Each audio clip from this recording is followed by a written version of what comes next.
ओम नमो भगवते वासुदेवाय नमः।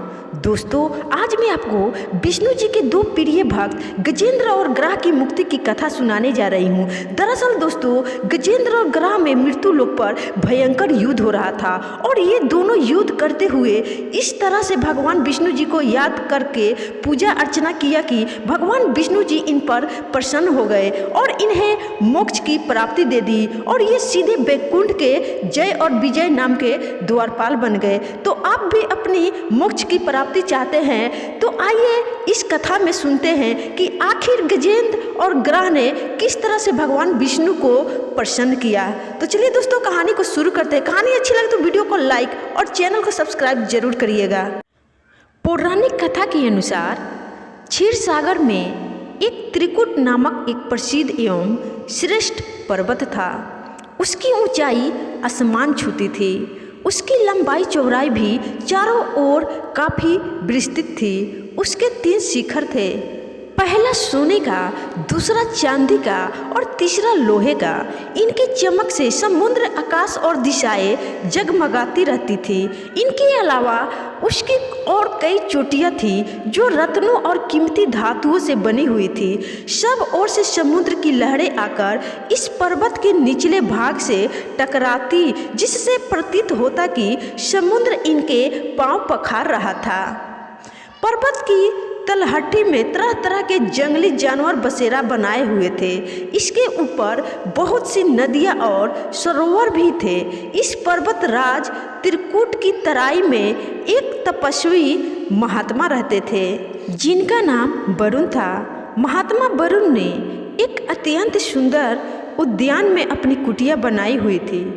इस उद्यान का नाम ऋतुमान था। इसमें सब ओर अत्यंत ही दिव्य वृक्ष शोभा दे रहे थे जो सदा फलों फूलों से भरे हुए थे।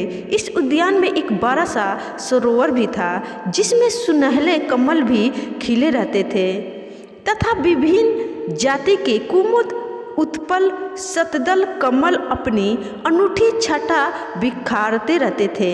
हंस, चक्रवाक और सारस आदि पक्षी झुंड के झुंड भरे हुए थे। मछली और कछुए के खिलवाड़ से कमल के फूल जो हिलते थे उससे उसका पराग झरकर सरोवर जल को अत्यंत सुगंधित कर देता था। कदम्ब, नरकुल, वेत, वेन आदि वृक्षों से यह घिरा रहता था। कुंद, कुरबक, अशोक, शीरस, वनमल्लिका, सुन, जूही, नाग, हरसिंहार, मालिका, सतपत्र, माधुरी और मोगरा आदि सुंदर सुंदर पुष्प वृक्षों से प्रत्येक ऋतु में यह महात्मा वरुण का सरोवर शोभायमान रहता था। क्षीर सागर से त्रिकुट पर्वत पर सब कुछ ठीक ठाक चल रहा था। एक बार एक दर्दनाक घटना घट गई। इस पर्वत के घोर जंगल में एक विशाल मतवाला हाथी रहता था। वह कई शक्तिशाली हाथियों का सरदार था। उसके पीछे बड़े बड़े हाथियों के झुंड चलते थे। इस गणराज्य से उसके महान बल के कारण बड़े से बड़े हिंसक जानवर भी डरते थे, किंतु एक बात यह भी थी कि उसकी कृपा से लंगूर, भैंसे, भेड़िया, हिरन, रिछ, बैनले, कुत्ते, खरगोश आदि छोटे जीव निर्भय होकर घुमा करते थे, क्योंकि उसके रहते कोई भी हिंसक जानवर उस पर आक्रमण करने से डरते थे। गजराज मदमस्त था। उसके सिर के पास से टपकते मद का पान करने के लिए भौरे उसके साथ गूंजते जाते थे। एक दिन बड़े जोर की धूप थी। वह प्यास से व्याकुल हो गया। अपने झुंड के साथ वह उसी सरोवर में उतर पड़ा जो त्रिकुट की तराई में स्थित था। जल उस समय अत्यंत शीतल एवं अमृत के समान मधुर था। पहले तो उस गजराज ने अपनी सूंड से उठा जी भरकर इस अमृत सदृश का जलपान किया। फिर उसमें स्नान करके अपनी थकान मिटाई। इसके बाद उसका ध्यान जल कीरा की ओर गया। वह सूंड से पानी भर कर अन्य हाथियों पर फेंकने लगा और दूसरे भी वही करने लगे। मदमस्त गजराज सब कुछ भूलकर जल कीड़ा का आनंद उठाता रहा। उसे पता नहीं था कि उस सरोवर में एक बहुत बलवान ग्राह भी रहता था। उस ग्राह ने क्रोधित होकर उस गजराज के पैर को जोरों से पकड़ लिया और उसे खींचकर सरोवर के अंदर ले जाने लगा। उसके पैने दांतों के गिरने से गजराज के पैर से रक्त का प्रवाह निकल पड़ा, जिससे वहाँ का पानी लाल हो गया। उसके साथ के हाथियों और हथिनियों को गजराज की इस स्थिति पर बहुत चिंता हुई। उन्होंने एक साथ मिलकर गजराज को जल के बाहर खींचने का प्रयास किया, किंतु वे इसमें सफल नहीं हुए। वे घबराकर जोर जोर से चिंघाड़ने लगे। इस पर दूर दूर से आकर हाथियों के कई झुंडों ने गजराज के झुंडों से मिलकर उसे बाहर खींचना चाहा, किंतु यह सम्मिलित प्रयास भी विफल रहा। सभी हाथी शांत होकर अलग हो गए। अब ग्राह और गजराज में घोर युद्ध चलने लगा। दोनों अपने रूप में काफी बलशाली थे और हार मानने वाले नहीं थे।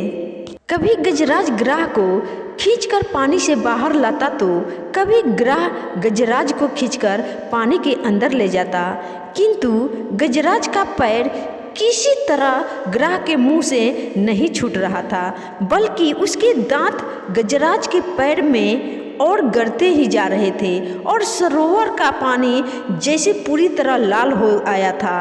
गज और ग्राह के बीच युद्ध कई दिनों तक चला। अंत में अधिक रक्त बह जाने के कारण गजराज शिथिल पड़ने लगा।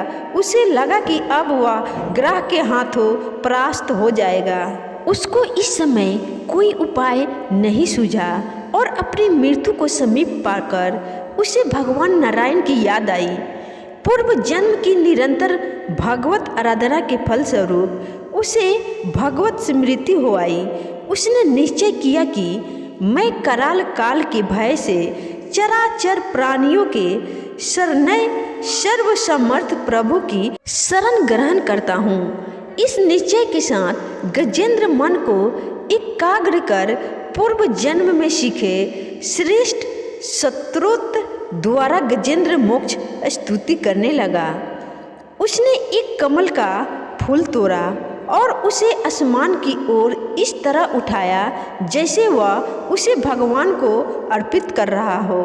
अब तक वह ग्राह द्वारा खींचे जाने से सरोवर के मध्य गहरे जल में चला गया था और उसकी सूर का मात्र वह भाग ही ऊपर बचा था जिसमें उसने लाल कमल पुष्प पकड़ रखा था। उसने अपनी शक्ति को पूरी तरह से भूलकर और अपने को पूरी तरह असहाय घोषित कर नारायण को पुकारा। भगवान समझ गए कि इसे अपनी शक्ति का मद जाता रहा और वह पूरी तरह से मेरा शरणागत है। जब नारायण ने देखा कि मेरे अतिरिक्त यह किसी को अपना पक्षक नहीं मानता तो नारायण के ना के उच्चारण के साथ ही वह गरुड़ पर सवार होकर चक्र धारण किए हुए सरोवर के किनारे पहुंच गए। उन्होंने देखा कि गजेंद्र डूबने ही वाला है। वह शीघ्रता से गरुड़ से कूद पड़े। इस समय तक बहुत से देवी देवता भी भगवान के आगमन को समझकर वहां उपस्थित हो गए थे।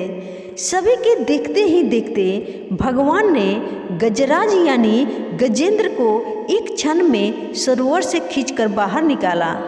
देवताओं ने आश्चर्य से देखा। उन्होंने सुदर्शन से इस तरह ग्राह का मुंह फाड़ दिया कि गजराज के पैर को कोई क्षति नहीं पहुंची। ग्राह देखते देखते तड़प कर मर गया और गजराज भगवान की कृपा दृष्टि से पहले की तरह स्वस्थ हो गया। ब्रह्मा आदि देवगण श्री हरि की प्रशंसा करने लगे। उनके ऊपर स्वर्गिक सुमनों की वर्षा करने लगे। सिद्ध और ऋषि महर्षि पर ब्रह्मा भगवान विष्णु का गुणगान करने लगे। ग्राह दिव्य शरीरधारी हो गया। उसने भगवान विष्णु के चरणों में सिर रखकर प्रणाम किया और भगवान विष्णु के गुणों की प्रशंसा करने लगा। भगवान विष्णु के मंगलमय वरद हस्त के स्पर्श से पाप मुक्त होकर अभिशप्त गंधर्व ने प्रभु की परिक्रमा की और उनके त्रिलोक वंदित चरण कमलों में प्रणाम कर अपने लोक चला गया। भगवान विष्णु ने गजेंद्र का उद्धार कर उसे अपना पार्षद बना लिया। गंधर्व सिद्ध और देवगण उनकी लीला का गान करने लगे।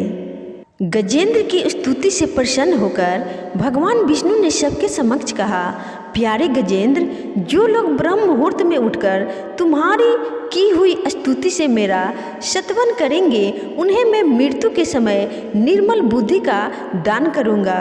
यह कहकर भगवान विष्णु ने पार्षद रूप में गजेंद्र को साथ लिया और गरुड़ होकर अपने दिव्य धाम को चले गए। गज ग्राह दोनों की अगले जन्म की कहानी।